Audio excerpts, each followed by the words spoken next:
Dahil sa kanya raw yun, inaangkin niya yan, oh. Tandaan niyo mukhang yan. Tandaan niyo mukhang niya, inaangkin niya. Ito, inaangkin niya raw itong kalsada. Hindi naman sa kanya.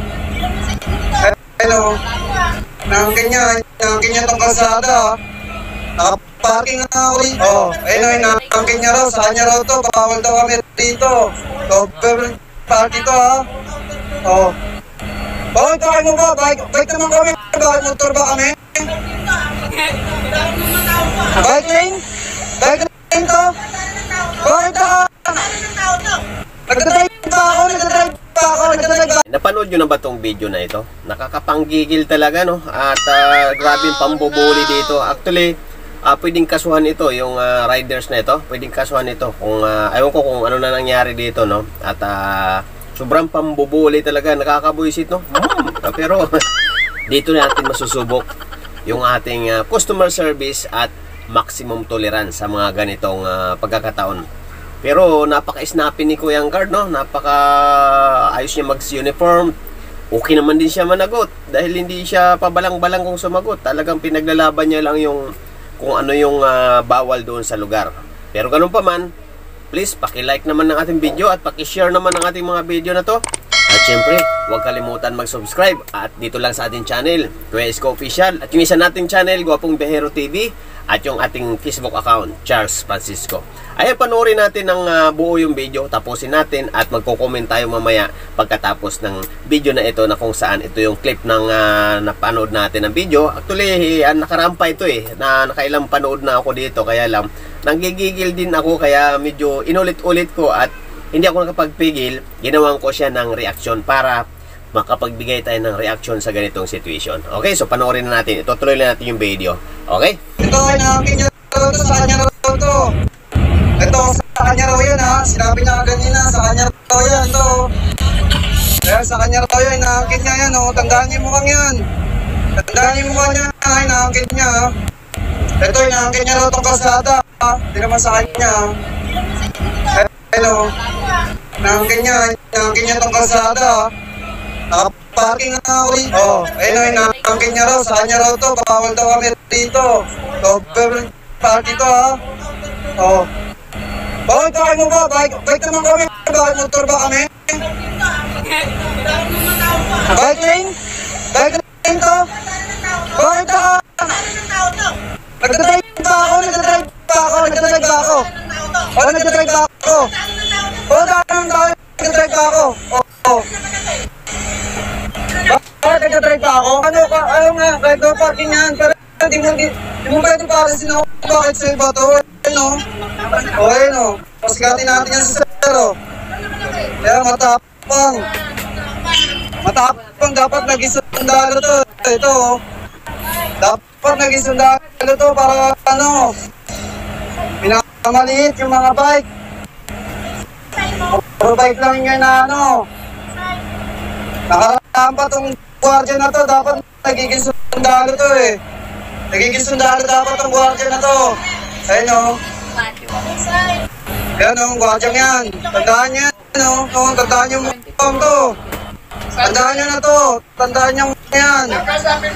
Ayan, yan. Tandaan niyo. Ito, tandaan niya. Kasi sir, mali kasi dito. Ito kasi daan to ng tao. Siya din naman ako nagbabike. Nagbabike pa ako. Nakaparking na naman ako. Alam mo sa ayun, o. Ayun na naman. Okay mga ka-5-9, habang nagkakape tayo, daanin natin sa kape yung ating pagkabuisit dito sa riders na ito.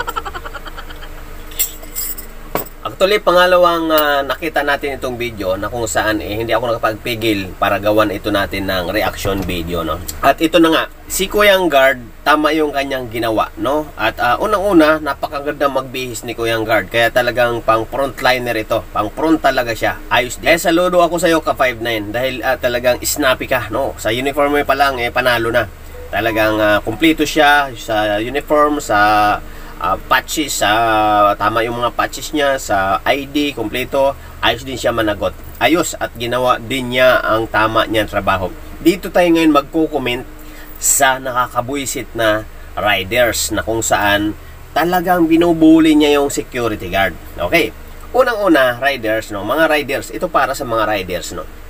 Unang-una, ang sinasabi niya is inaangkin ng gwardiya or security yung lugar. Hindi inaangkin. Alam naman ninyo yan kahit saan, sa BGC, sa MUA, ang mga security is hindi lang sa building nagbabantayan, no? Katulad dito sa situation na ito, kung yung lugar na yan, sakop niya yan, kahit masabihin natin yung building ang binabantay, pero sakop niya yung lugar na yan, talagang paaalisin ka dyan, no? At pinapaalis ka lang naman, bakit ka nakikipag-away? Bakit ka nambubuli? Sa mga riders natin, pag pinapaalis, alis tayo. Kasi ibig sabihin, bawal doon. Hindi naman kayo sisitahin ng security kung pwede doon. So katulad na nangyari na ito, pinaliwanagan na nga siya nung isang security, ayaw niyang pa makinig kasi nga para sa kanya, hindi daw siya nagbabike, siya ay nakahinto.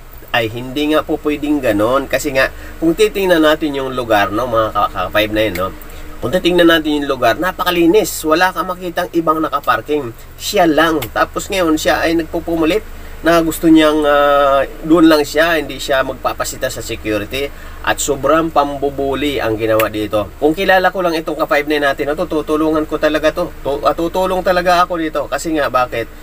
Nabuli ng husto ng ating riders na ito. Kaya sa mga riders natin, pakiusap naman sa inyo, kailangan magkaroon din naman kayo ng tamang approach sa security. Hindi naman kayo inaaway. May mga policy or mga sistema lang na sinusunod yung ating mga ka-5-9. Dahil sila ang kumbaga inassign dyan. Sila ang kumbaga, sila yung mata dyan. Kaya sila nilagay dyan dahil alam nila na kumbaga yung lugar na yan kailangan bantayan. At may mga policy or may pag-uutos sila na sinusunod na kung saan galing yan sa management. Na kung saan katulad nga yan, pag bawal na nakaparking dyan, bawal talaga. At hindi yan parking. At hindi nga yan, hindi ka nga motor, bike ka tama, pero ang ginawa mo, pinarking mo doon sa daanan ng tao. So tama naman din si Kuyang Guard or si ka-5-9. Pinapalipat ka or pinapaalis ka dahil hindi naman siya bike lane at hindi siya parking. Tapos ikaw nakaparking dyan. Okay, so grabe itong pambubuli dito, no, mga ka-5-9, no? Kaya itong mga ganitong pagkakataon, ang sarap talaga pitikin. Kaya may mga nangyayari na nagpapang-abot yung security at mga riders talaga. So ganun pa man, dito mo magagamit yung sinasabi nga na maximum tolerance, yung mga ganitong situation, ganitong pagkakataon. Kasi nga kung wala kang maximum tolerance dito, talagang mababatukan mo yung mga riders na ganito. Kaya yun papasok ang maximum tolerance. Kaya mayroon yan dahil nga wag tayong manakit. Di baling makipag-usap ka, makipag-argumento ka, pero wag kang manakit. Kasi katulad nito, hindi na dito obra yung opo-opo pagka ganito yung situation na napaka-arugante ng riders, napaka-bastos ng riders, napaka-bully ng riders. Pero ang totoo dito, kung ako dito, ayawan ko si ka-5-9 kung anong ginawa dito. Ireklamo niya ito. Dapat ang ginawa niya dito dahil hindi na nakikinig sa kanila, ang ginawa dapat nito, tinawag sa barangay at pinadampot sa barangay at pumunta ka ng barangay at i-blatter mo ito dahil may kaso na siya, dahil nga siya ay pasok na sa bullying, anti-bullying. Makukulong ito. Ay talagang grabe kasi nga sobrang pambubuli na yung ginawa niya sa ating ka-5-9. So ayan po mga ka-5-9, no? Sana po may natutunan tayo dito sa mga ganitong napapanood natin na kung saan grabe, hindi na kasi tama yung mga ganyan. So tayo ay nagtuturo sa mga ka-5-9 natin kung ano mga dapat gawin. Pero pag mga ganito naman, na naargabyado na yung ka-5-9 natin, ay talagang re-race back at gakampi tayo dyan. At dadamayan natin yung ating mga ka-5-9 na ganyan. Kasi nga, kumbaga, hindi na tama na gaganunin yung ating mga ka-5-9. So yan po, no, mga kaibigan, mga ka-5-9, mayroon naman tayong isang video ngayon na kumbaga nakakapanggigil. Kaya maraming salamat sa inyo. Paki-like na lang at paki-share ng ating video na ito at sa mga susunod na video. Thank you very much at maraming salamat din sa mga nag-follow, naka-subscribe sa ating Facebook at sa ating YouTube channel dahil tayo ay 16,000 na ngayon dito sa ating Facebook account. Kaya maraming salamat sa inyo. So muli, paki-like and share and subscribe at syempre dito lang sa kay Kuya Isko Official at Gwapong Bihero TV at yung ating Facebook account, Charles Francisco. So mabuhay po ang lahat at mabuhay Philippines. Sana po ay like and share lang po at bye-bye. Kasama nyo palagi, hindi magsasawang tumulong sa kapwa.